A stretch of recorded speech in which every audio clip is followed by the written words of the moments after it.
tal amigos? ¿Qué tal compañeros? En esta oportunidad tengo el agrado de poder explicarles, de exponerles un poco acerca de las prácticas de post-forja en el curso de procesos de manufactura 2. Pues bien, iniciaremos con la carátula en el cual está conformada por la Universidad Nacional de Trujillo, sede Valle de Jequetepeque, en la Facultad de Ingeniería, Escuela de Ingeniería Mecánica. El curso a cargo está del docente Juan Elía Costa Horna. El curso es Procesos de Manufactura 2 en el ciclo octavo y quien les habla, el alumno Sergio Ramírez Astro. Pues bien, como les di un pequeño adelanto, vamos a tocar el tema de prácticas de post-forja, como podemos ver ahí. Muy bien. Tenemos nuestro pequeño tabla de contenido, el cual es un contenido básico en la introducción, el desarrollo y conclusión, pero dentro de ellos vamos a poder encontrar conceptos claves, ¿no? Que van a desarrollar todo el tema y toda la exposición. Empezando por la introducción, eh, vamos a relatar acerca un poco de lo que es la forja y cómo tener un pequeño concepto, ¿no? Para que después podamos entender acerca de los siguientes conceptos de acuerdo al tema esencial. Pues bien, un pequeño relato acerca de la historia es que la forja es la forma más antigua de trabajar con los metales, ya que sus antecedentes se encuentran en la labor de los herreros y en las fraguas de los tiempos bíblicos y mitológicos, tanto así. En sus orígenes representó también la deformación del metal, en este caso, bueno, en el caso antiguo, por así llamarlo, era con el metal del hierro, ¿no? Se trabajaba mucho con el hierro anteriormente. Y esto se daba por efecto de martilleo al colocarlo sobre el yunque. El yunque es una herramienta principal y de hecho es la primordial para poder forjar, ¿no? Los metales, como en este caso hemos mencionado, que es el hierro. Pues bien, la forja es un proceso de fabricación que da forma al metal utilizando fuerzas de compresión y un martillo. Casi siempre un martillo mecánico o uno matriz. Por otro lado, también decimos que el martillo da lo que llamamos un golpe. El proceso de forjado se clasifica en función de la temperatura, como forjado en frío, templado o caliente, pequeños conceptos que vamos a ver más adelante. No solamente tenemos la forja en este caso, sino que también, como había mencionado, la fragua. ¿Qué decimos para la fragua? La fragua es una técnica en la cual se usa una mesa de fierro con una plancha de fierro de un espesor mínimo de 3 octavos de pulgada, idealmente de 12 milímetros, ¿no? Para el entendimiento más común, o de media pulgada también. El espesor es importante para la plancha, ya que ésta tendrá que soportar altos grados de calor entre unos 1200 y 1300 grados centígrados. La mesa de fierro cuenta con un ventilador que ayuda a darle mayor oxígeno al carbón que se encuentra sobre la plancha. Este último mencionado es muy importante porque, como sabemos, en todo el proceso que se va a dar para eh, ¿cómo poder llamarlo? Para la maleabilidad, ¿no? del hierro o del metal a trabajar, es importante que tenga una oxigenación dentro de la plancha para que de este modo evitar, ¿no? Una sobrecarga en cuanto al calor. También vamos a entrar a la parte del desarrollo, en donde encontraremos una tablita, el cual nos dice lo siguiente. Vamos a clasificar la forja en dos partes. La primera parte es por las condiciones del proceso y por las características de las herramientas. En las condiciones del proceso tenemos dos muy importantes, el frío, el proceso en frío y el proceso en caliente. Y en las características de las herramientas tenemos tres importantes, que son la matriz abierta, la matriz cerrada y la forja con rodillos. Estos elementos mencionados los vamos a ver a continuación.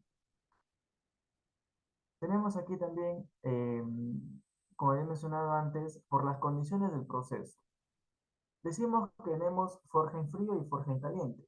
Forja en frío fundamentalmente se efectúan operaciones de acabado o aquellas que se caracterizan por pequeños porcentajes de deformación. Vemos ahí en la imagen, ¿no? Que tenemos eh, un material que está siendo deformado, que está en este caso se le está dando vueltas. Y muchas veces esto de acá lo podemos ver en diferentes situaciones, en diferentes ambientes.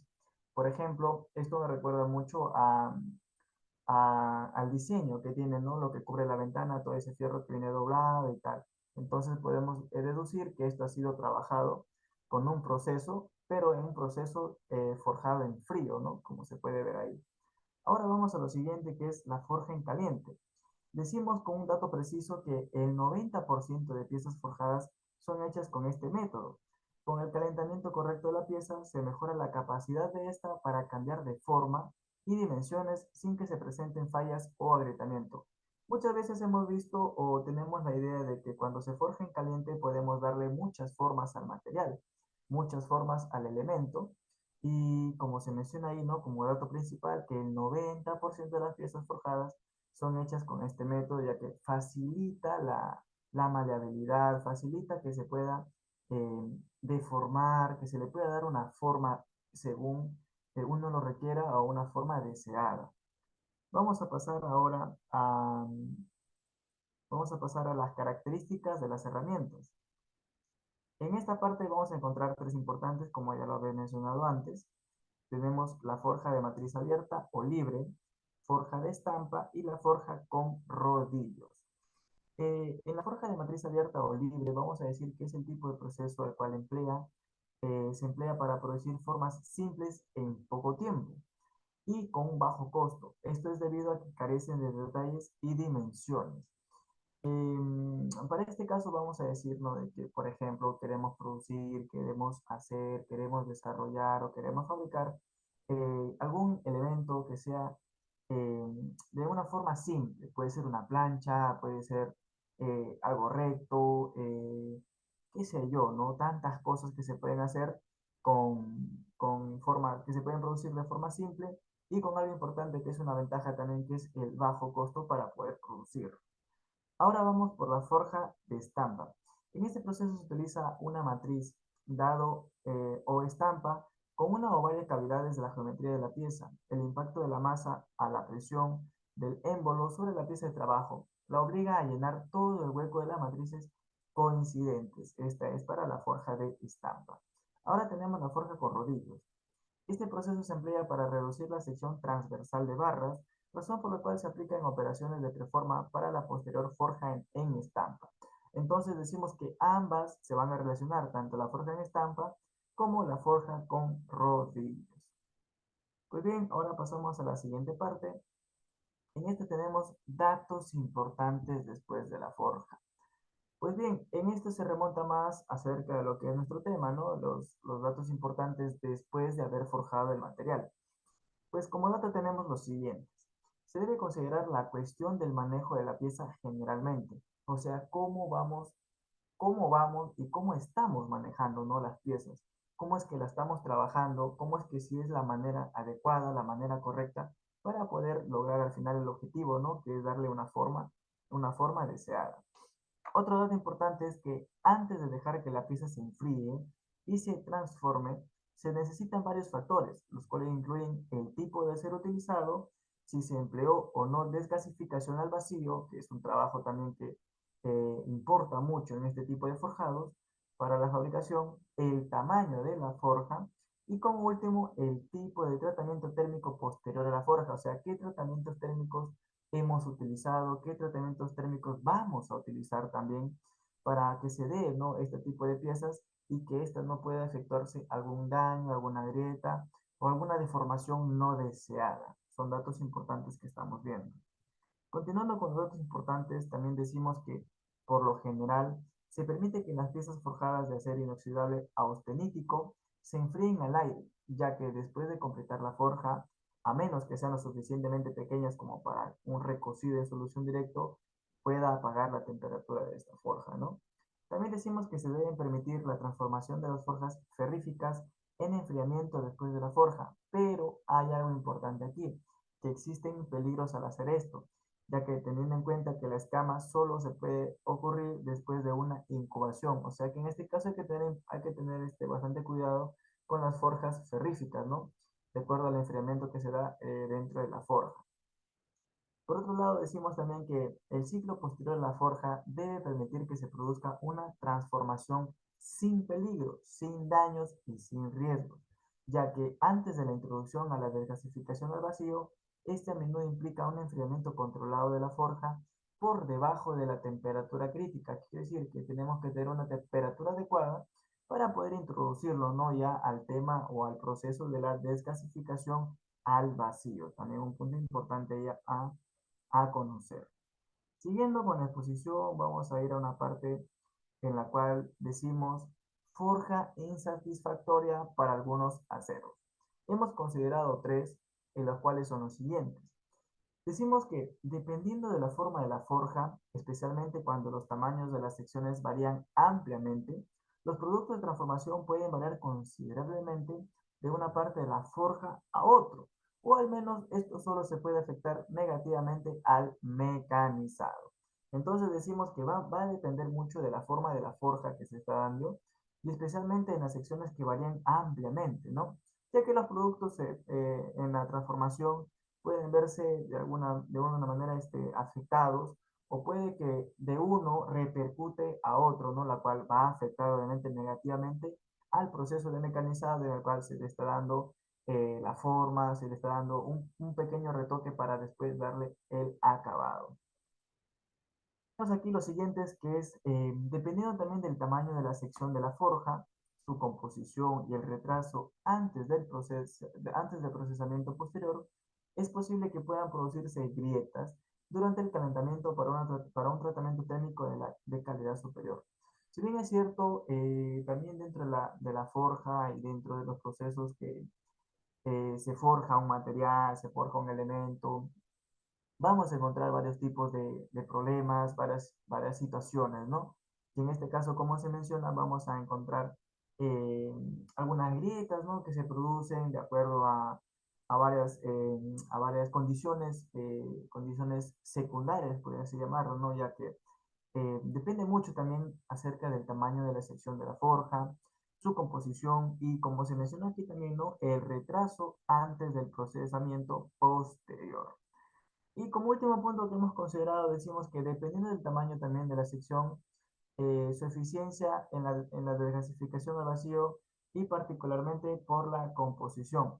O sea que no solamente depende de la sección de la forja, sino también de la sección de la desgasificación al vacío, ya que este también puede involucrar de alguna manera algo negativo en cuanto a su proceso.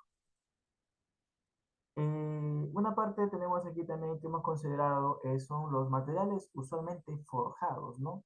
¿Qué materiales son usualmente forjados en la vida cotidiana, en el día a día o en el área laboral? Pues bien, tenemos como punto número uno y creo que esencial, ya muchos conocemos, son los aceros inoxidables. También tenemos los aceros refractarios, el aluminio y aleaciones de aluminio, cobre y sus aleaciones, el magnesio y sus aleaciones con titanio y sus aleaciones con níquel y sus aleaciones. También tenemos el berilio y algunas aleaciones de materiales refractarios, tales como el tungstenio, niobio y el molibdeno, ¿no? Ahí hemos considerado algunas imágenes, ya todos conocemos acerca de los aceros inoxidables que se utilizan mucho, mucho en cuanto a fabricaciones metálicas. Como último punto tenemos la conclusión y vamos a dar un pequeño resumen o un pequeño dato, ¿no? Como final acerca de la exposición. Y es que decimos que vamos a concluir en lo siguiente. En la etapa posterior a la forja, en la fabricación de piezas forjadas de acero, se debe considerar cuidadosamente con respecto al mantenimiento de la integridad y en preparación para el procesamiento posterior. Quizás muchos no comprenden esta parte, pero les explico de esta manera para que se pueda comprender de una mejor manera, ¿no? De una manera mejor. Decimos que, bueno, en la etapa posterior a la forja, de acuerdo a la fabricación de las piezas, ¿no? Que uno desea fabricar, tenemos que tener mucho cuidado, ¿no? Con respecto al mantenimiento de la integridad y también en la preparación para el procesamiento posterior, ¿no? O sea, una vez forjado, viene ya el tema del mecanizado, viene el tema de los acabados, y hay que tener mucho cuidado de cómo se está forjando, de todos los detalles que debemos tener en cuenta, ¿no? En cuanto a las temperaturas, al estado crítico y todos esos detalles, ¿no? Que van a importar mucho para que al final en el mecanizado o en el acabado no se presenten algunos daños o fallas no deseadas.